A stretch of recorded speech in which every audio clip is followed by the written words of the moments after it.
Vamos a estudiar propiedades físicas de las disoluciones en capítulo 12, empezando con cómo hacer una disolución con concentración exacta, cuáles son las unidades de concentración más comunes y qué afecta la solubilidad del soluto en el disolvente, entre otros. Entonces podemos formar muchos tipos de disoluciones. Cada disolución tiene por lo menos dos componentes y podemos notar aquí variedades de componente 1, gas, líquido o sólido, variedades de componente 2, gas, líquido, sólido. Y lo que podemos notar cuando se mezclan, este estado de la disolución resultante corresponde al estado físico de componente 2. Este indica en esta lista que componente 1 se encuentra en menor cantidad. Componente 2 se encuentra en mayor cantidad.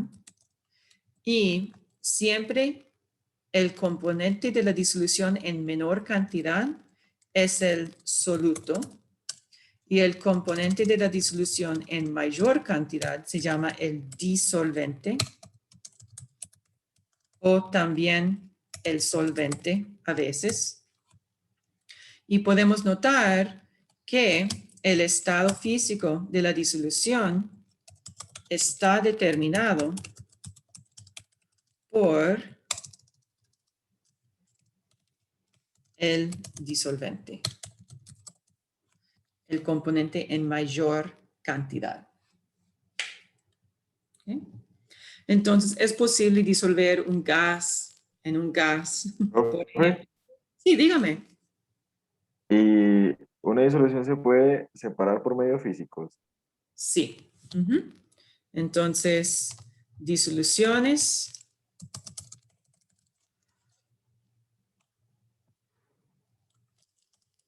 no cambian la identidad de sus componentes. Entonces, la formación de una disolución es un cambio físico y, por lo tanto, se separa los componentes por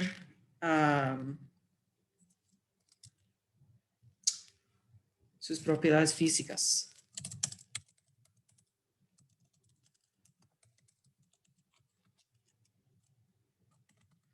Por ejemplo,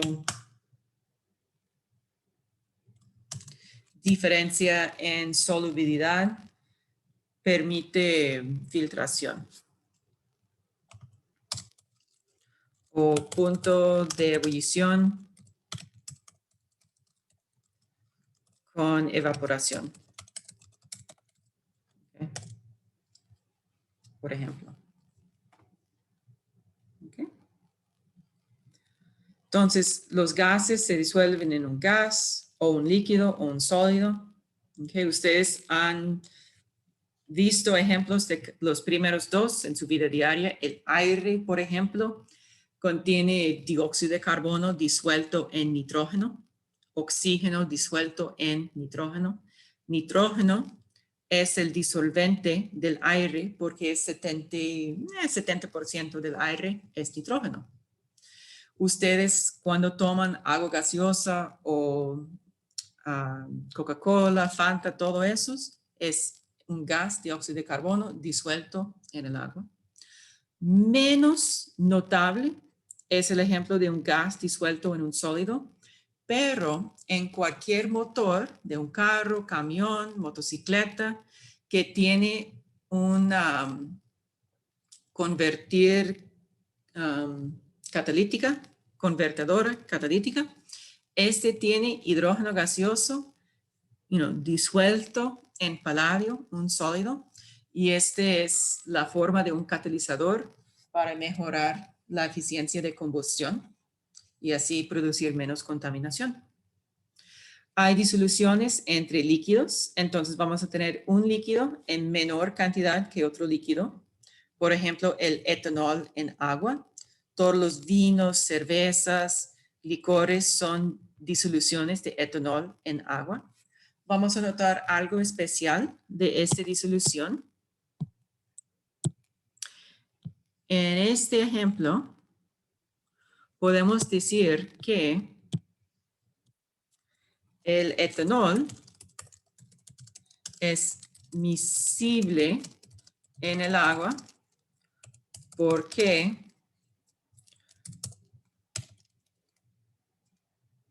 al agregar más y más etanol, nunca va a saturar la disolución.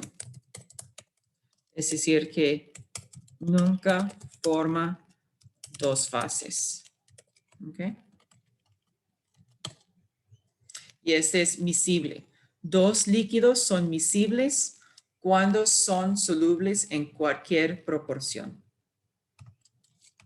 Entonces voy a poner arriba, donde hay más espacio, la definición correcta o oficial. Es que dos líquidos son miscibles cuando se mezclan o se disuelven en cualquier proporción.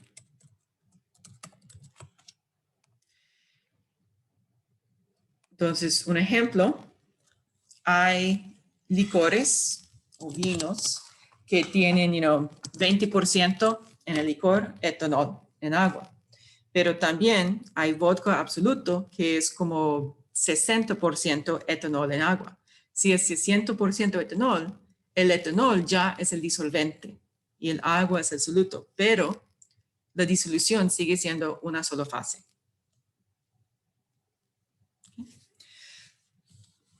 El tipo de disolución más común para química general es un sólido disuelto en un líquido. Por ejemplo, cloruro de sodio en el agua o azúcar en el agua. Casi todas las disoluciones que vamos a ver son una sal o una molécula disuelta en agua. ¿Okay? Y también es posible disolver un sólido en un sólido. Y hay muchos ejemplos, latón, soldadura, toda la joyería que ustedes tienen o que sus padres tienen, no es oro puro, no es plata puro, siempre es una aleación con otro metal. Una aleación, aquí,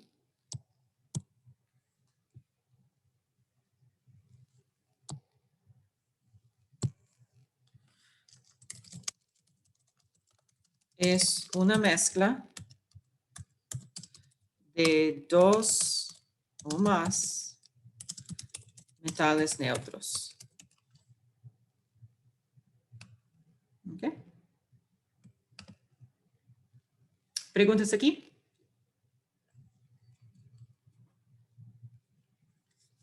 Continuamos. Ok, ahora vamos a tratar de entender el proceso molecular para formar una disolución. Este diagrama que tenemos aquí es una exageración. En la exageración, digamos que el disolvente tiene que separar todas sus partículas. Entonces, hay que superar las fuerzas intermoleculares del disolvente. Para superar fuerzas intermoleculares, este tiene que absorber calor. Entonces, el cambio de entalpía de la primera etapa es positivo. Por ser positivo, indicamos que este es endotérmico.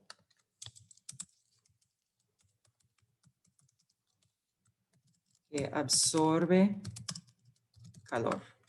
¿Okay? Técnicamente, endotérmico es cuando Q, calor, es positivo, pero cuando estudiamos termodinámica, vamos a ver que en casi todas las situaciones, delta H es igual a Q. ¿Okay? En la segunda etapa, el soluto tiene que separar sus partículas y para hacer hay que sobrepasar sus fuerzas intermoleculares. Otra vez, cuando hay que romper fuerzas de atracción, hay que agregar energía. ¿Ok? Entonces vamos a tener, típicamente la energía viene en la forma de calor. Entonces otra vez, etapa 2 es endotérmico.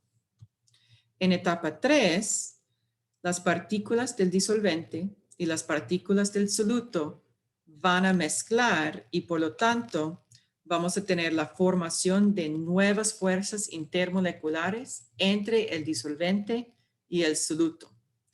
Cuando formamos interacciones, puede ser fuerzas intermoleculares o enlaces iónicos o enlaces covalentes, va a liberar energía. Entonces, el signo de este paso, y lo siento, que los subíndices son incorrectos.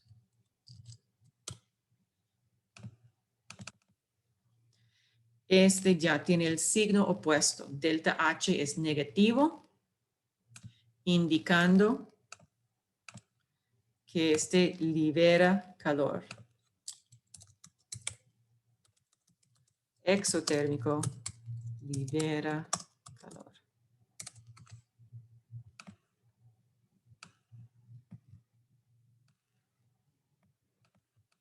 Okay.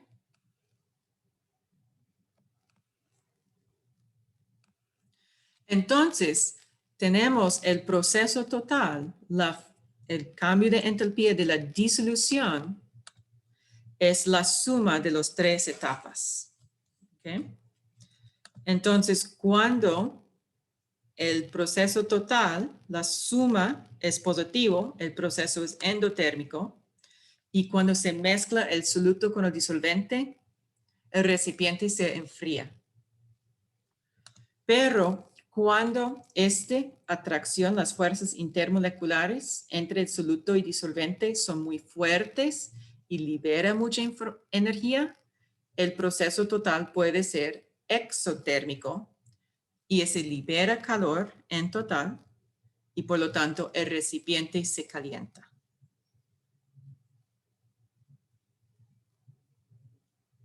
Okay.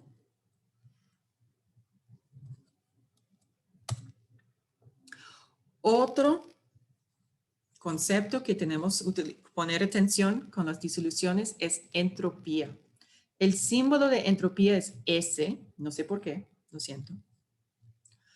Y entropía para nuestra primera definición y la definición más sencilla es que es una medida de desorden. Entonces, cada sustancia tiene una entropía. La entropía de un sólido siempre es menor que la entropía de un líquido. La entropía de un líquido es un poco menor que la entropía de una disolución. Y la entropía de un gas siempre es mucho mayor. ¿Ok? Entonces, en este proceso tenemos entropía del estado 1 del disolvente, entropía del estado 2, que es el estado del disolvente, y la entropía del estado final, que es la disolución.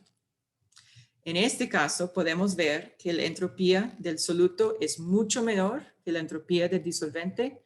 Mira que el soluto es muy ordenado, el disolvente no tanto. Podemos ver que tal vez tenemos unas filas, pero no está organizado en columnas como el soluto. Y la disolución, no tenemos filas, no tenemos columnas, no es una estructura cristalina y hay un desorden de si cada partícula es un disolvente o soluto. ¿Ok? Lo que vamos a notar es, en general, y vamos a ver con más detalles en el futuro, en general,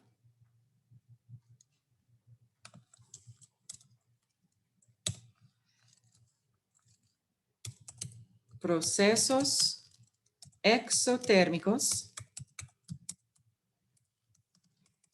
tienden a ser espontáneos, es decir, que tienden a hacer, y también, en general, procesos que aumentan la entropía tienden a ser espontáneos. Entonces, ¿cómo lo vamos a recordar? El orden de su cuarto aumenta espontáneamente. ¿Okay? No tiene que poner atención y ya el cuarto se ve más desordenado, con más entropía. ¿Okay?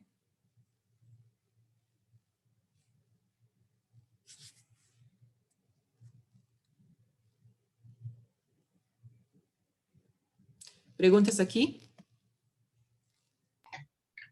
Profe, no entiendo bien lo de delta H, como qué representa calor o la temperatura, o como Ok. Ujú. La definición específica de entalpía delta H es cambio de entalpía. La definición de entalpía es la energía interna del sistema. Casi siempre entalpía es igual a calor. Hay excepciones, pero en química general, casi siempre entalpía es calor.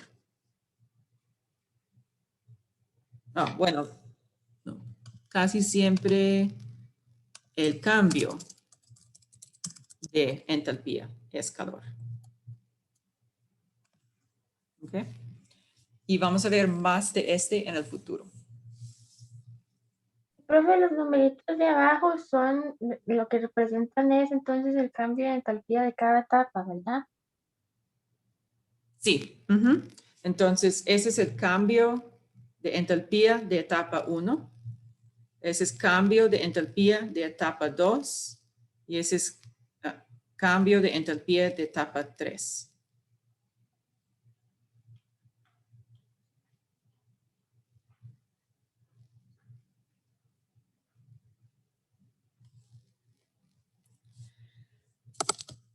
En este ejemplo, aquí, para entropía,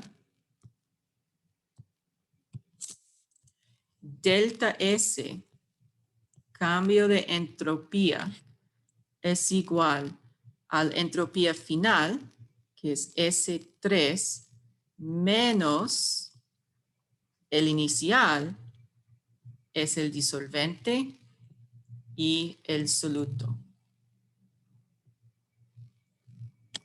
Podemos ver en este caso, dado que la entropía es mayor en el estado final, es mucho mayor que la entropía del soluto, podemos asumir en la formación de una disolución, delta S probablemente es positivo. Entonces, del punto de vista de entropía, la formación de una disolución tiende a ser espontánea, favorable. Del punto de vista del entalpía, depende. Puede ser endotérmico o puede ser exotérmico. Entonces, entalpía, del punto de vista de entalpía de desorden, de entalpía de calor, depende. Del punto de vista de entropía, desorden, es mejor formar la disolución que mantener el soluto y disolvente separados.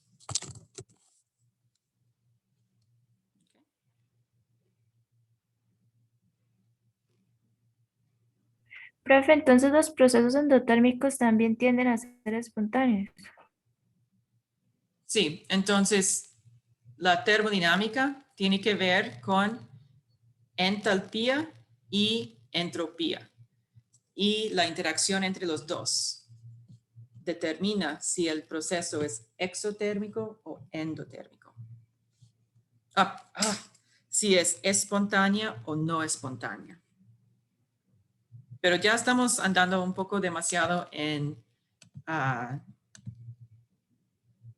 termodinámica. Debemos regresar a ideas básicas de disoluciones. Una pregunta de lo pasado. Ajá. ¿Por qué la segunda etapa es la más ordenada?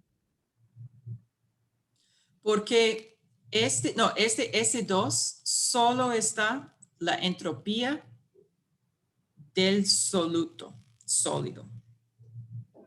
Ok, sí, ya, sí. Ujú.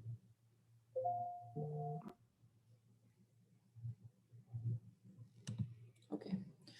Entonces aquí tenemos otra forma de visualizar lo que acabamos de ver. En el primer ejemplo, aquí, tenemos el disolvente y el soluto. Tenemos delta H positivo porque vamos a absorber energía para separar partículas del soluto. Vamos a absorber más energía para separar partículas del disolvente. Y por fin vamos a unir las partículas de disolvente y soluto para formar la disolución. Este proceso siempre es exotérmico porque estamos formando interacciones. Y en este ejemplo, la liberación de energía por la formación de fuerzas intermoleculares entre el disolvente y soluto es mayor que la energía absorbida por la destrucción de fuerzas intermoleculares entre el soluto y entre el disolvente. Entonces, el proceso neto es exotérmico. Aquí tenemos otro ejemplo. Empezamos con la disolución, con el disolvente y el soluto. Hay que agregar mucho calor para separar el soluto. Entonces, el soluto tiene muchas fuerzas intermoleculares uniendo sus partículas. Segundo, tenemos que separar partículas del soluto disolvente. Y aquí tenemos el premio, la liberación de energía por la formación de fuerzas intermoleculares entre el soluto y disolvente. Pero en este caso, podemos notar que la energía absorbida es mayor que la energía liberada. Entonces, el proceso neto es endotérmico. ¿Ok?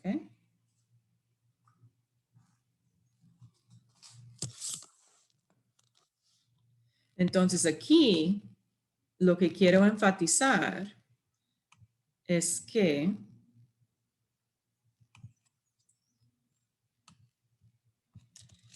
es más fácil formar una disolución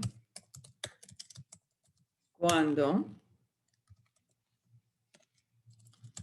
las fuerzas intermoleculares, soluto, disolvente, son fuertes. Y, por lo tanto, solutos iónicos y solutos polares se disuelven en disolventes polares. ¿Ok?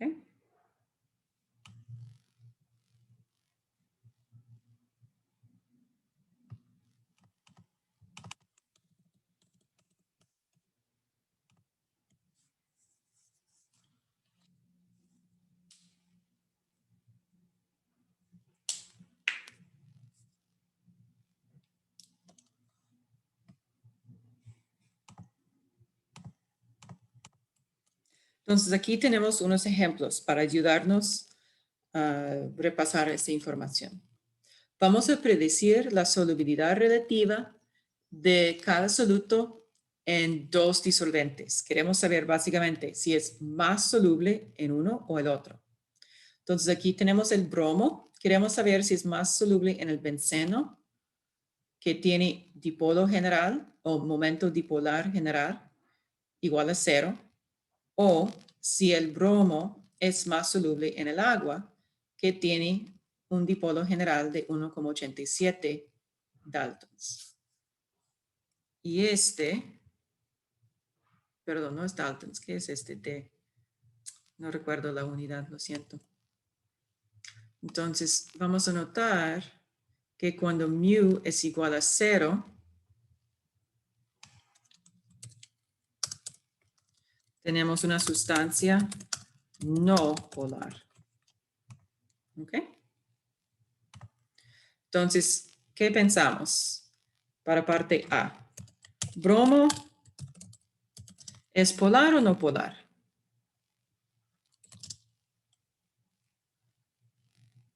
¿Qué piensa Camila?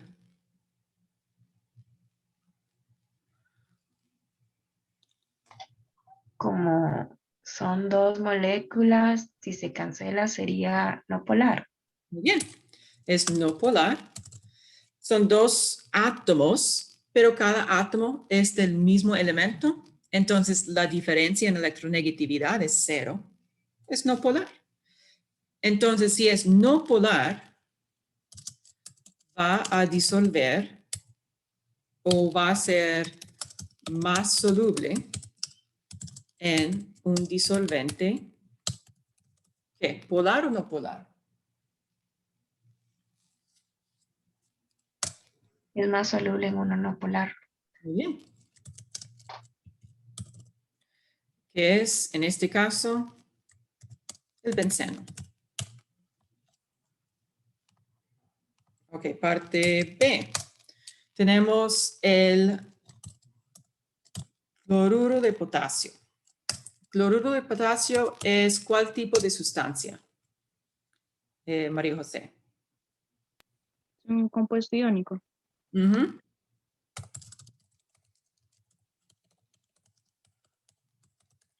Por lo tanto, va a ser más soluble en ¿cuál tipo de disolución? De disolvente, perdón.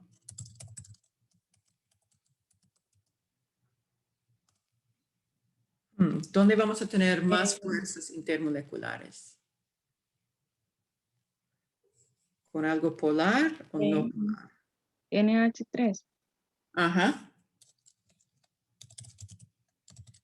Entonces, NH3 es amoníaco. ¿Ok? Porque esos forman fuerzas intermoleculares de ion dipolo, que son muy fuertes. La única cosa más fuerte que ion dipolo es ion-ion, y más fuerte que este tenemos enlace covalente, y depende, puede ser también enlace metálico.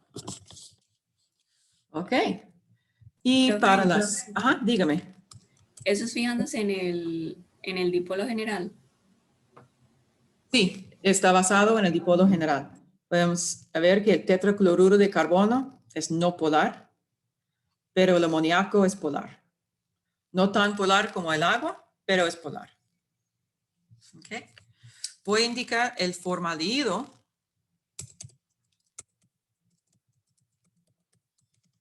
Es polar y les voy a mostrar por qué. Su estructura química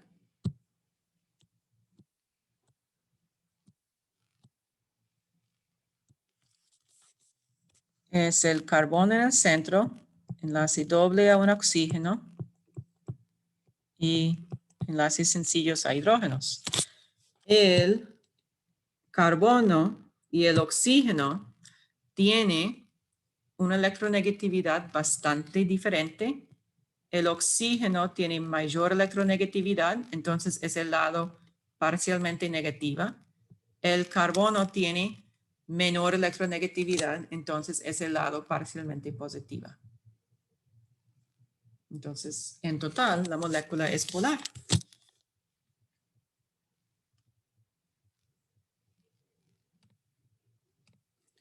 Ahora, por ser polar, es más soluble en un disolvente polar. En este caso tenemos que elegir entre disulfuro de carbono, que es no polar, y el agua, que es, claro que sí, es polar.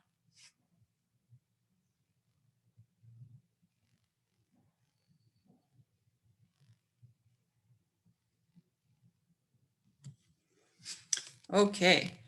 Pregunta número 2. Queremos identificar sustancias que son más solubles en el benceno. Para que sea más soluble en el benceno, ¿cuál tipo de compuesto queremos? No polar. Ujú. Que tienen que ser los no polares. no polar. Ok. ¿Y cuáles son? Deme uno, Camila, de la lista.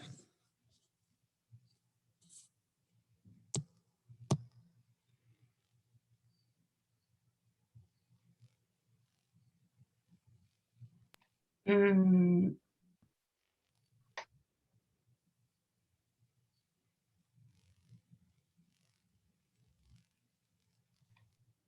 el nitrato de potasio.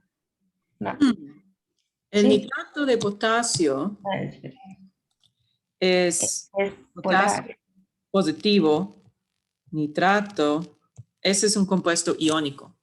Entonces, el compuesto iónico es más soluble en disolventes polares, como el agua. Entonces, este no. CH4, C4H10. Perfecto. Este es el butano. No se preocupe, ustedes no tienen que saber nomenclatura de compuestos orgánicos, pero cualquier compuesto que solo contiene carbono e hidrógeno es no polar. Muy bien. Y María José, deme otro compuesto que es más soluble en el agua, en el benceno, perdón, más soluble en el benceno por ser no polar. Profe, yo fui la que dije la de butano. Ah, en el chat. No, yo acabo de decir esa, pero Oh, creo que, bueno, es que no sé, el otro que sigue yo creo que es polar. sí, el HBr, Ujú. si se Entonces ese pone, no. ese es, tiene mucho mayor electronegatividad el bromo. Además, tiende a formar iones. Entonces, tampoco. Profe, el último, porque como solo es uno mismo, se cancelaría, entonces sería no polar. Ujú. Excelente. P4 solo tiene fósforo. Toda la electronegatividad es igual. Entonces, debe ser no polar. Súper bien.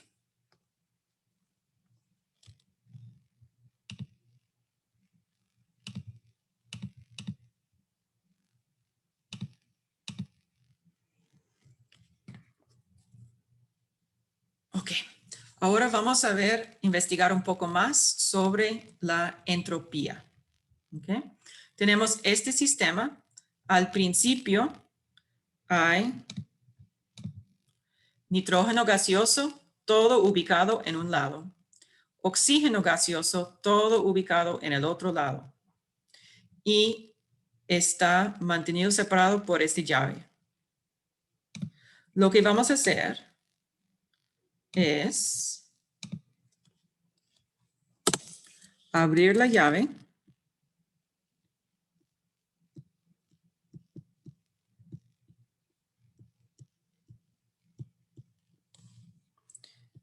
y por lo tanto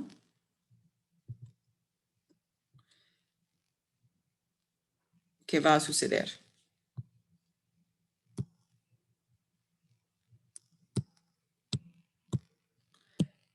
El nitrógeno, que antes estaba ubicada aquí, aislada, ahora va a moverse por todos lados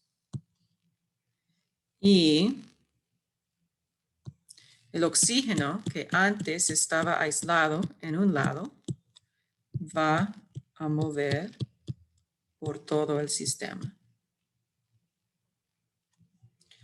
Entonces, ¿qué es la diferencia en entropía para el estado inicial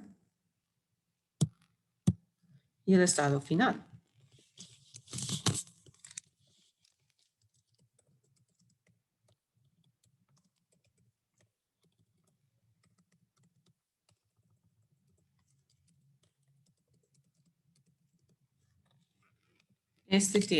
Cuando tenemos mucha organización, es muy ordenada. Entonces tiene baja entropía. El estado final es menos ordenado o más desorden. Entonces tenemos relativamente alta entropía. Cuando la entropía aumenta, lo identificamos por decir que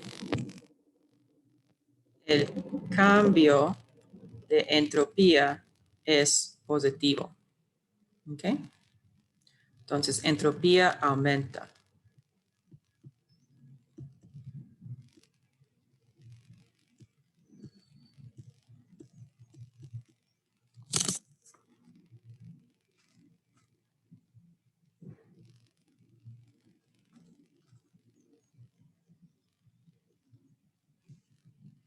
¿Ok?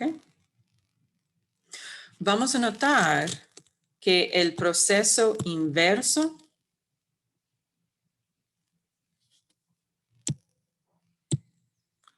que este proceso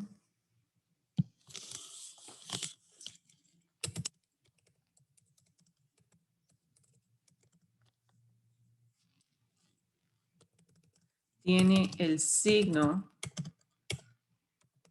opuesto en el cambio de entropía. Entonces, para vamos a tener el inverso, tiene delta S menor que 0. Si un proceso es espontáneo,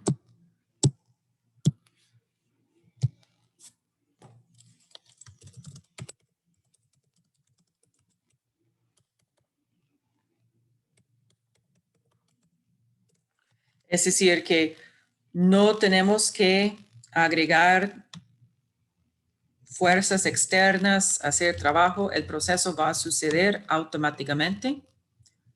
Entonces, el proceso inverso es no espontáneo. ¿Okay?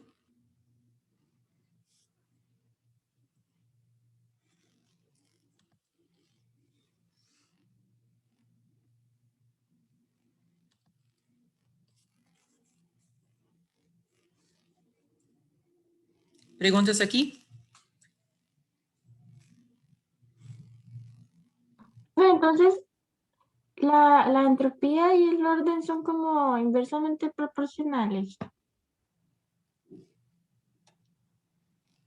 La entropía y el orden. Sí. Ujú. Más orden, menos entropía. Menos orden, más entropía. Correcto. Ok, y cuando hay alta entropía es cuando es espontáneo. No siempre, pero típicamente. ¿Okay? Eso es lo que quiero decir, básicamente, que el aumento de entropía es una fuerza impulsora para hacer el proceso espontáneo. no es completamente, no puedo garantizar que el aumento de entropía resulta en un proceso espontáneo, pero el aumento de entropía mueve el proceso hacia espontaneidad. Está ayudándolo a ser más espontáneo. Ok.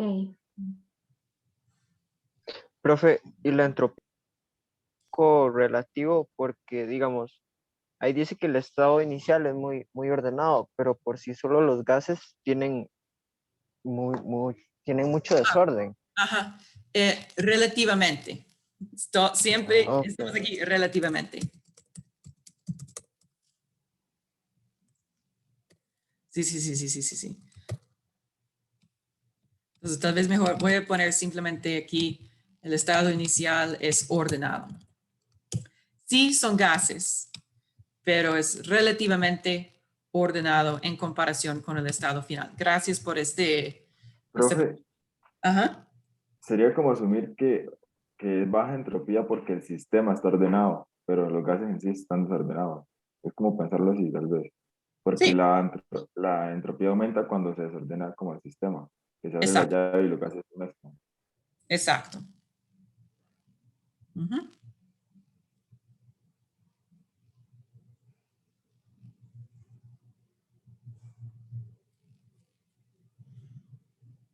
Muy bien. Por casualidad, en este experimento, cuando tenemos un gas aquí, un gas allá, y la llave cerrado, y después abrimos la llave, este es un ejemplo de efusión o difusión. Y depende en cómo usted describe la situación, yo voy a aceptar ambas respuestas como correctas. Entonces, usted puede decir que es efusión y justificar su razón, o usted puede decir que es difusión y justificar su respuesta. No sé si alguien quiere participar. Yo pensaría que es difusión porque o sea, como que se mezcla todo y se difunde. Ujú. Entonces, para que sea difusión, la presión del nitrógeno y la presión del oxígeno deben ser muy diferentes o parecidos. Para que todo se mezcle, tendrían que ser parecidos. Bueno, van a mezclar de todo modo, pero para que sea difusión, vamos a tener presiones iguales o casi iguales. Solo las dos gases mezclando por el movimiento aleatorio de las partículas. Pero ¿cómo es posible que puede justificar que es efusión? Profe, creo yo porque, digamos, están saliendo de la parte en la que están, por ejemplo,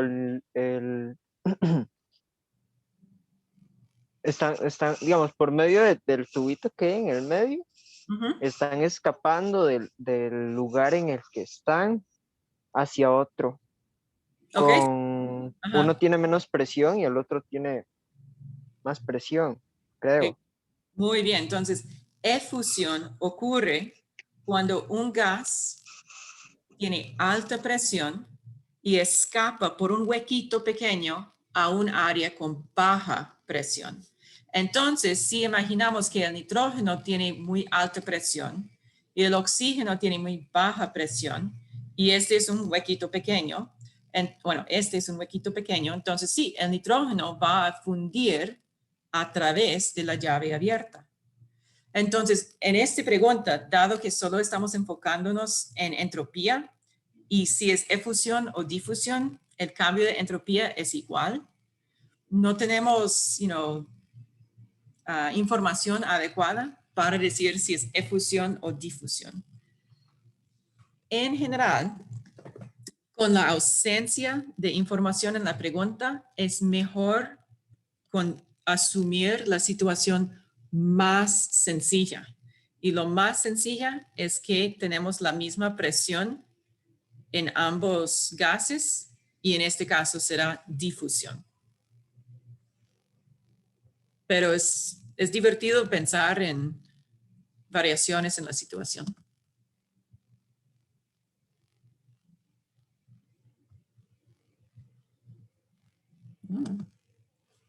Ok. Aquí tenemos otro ejemplo para determinar el cambio de entropía. Okay. Entonces, en el experimento, al principio, tenemos el agua gaseoso en un recipiente cerrado con sulfato de sodio, un sólido. Con el tiempo, tenemos una reacción que resulta en el sulfato de sodio decahidratado. Aquí, que es un sólido. Okay.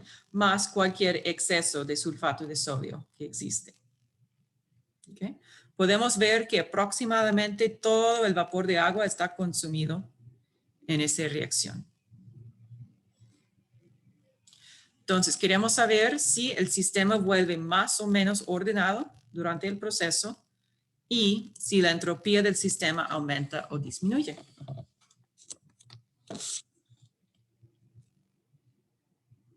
Entonces, ¿qué piensa María José?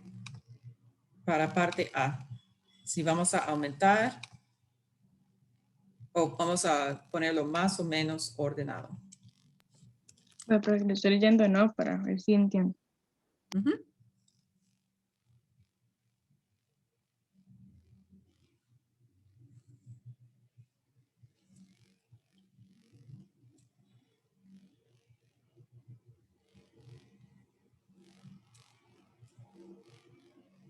Se vuelve más ordenado. Ujú.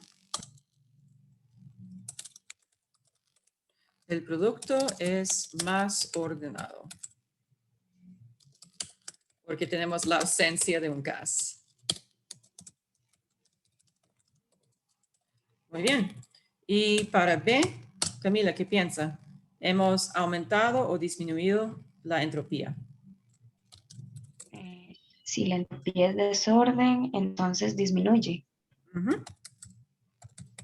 Perfecto.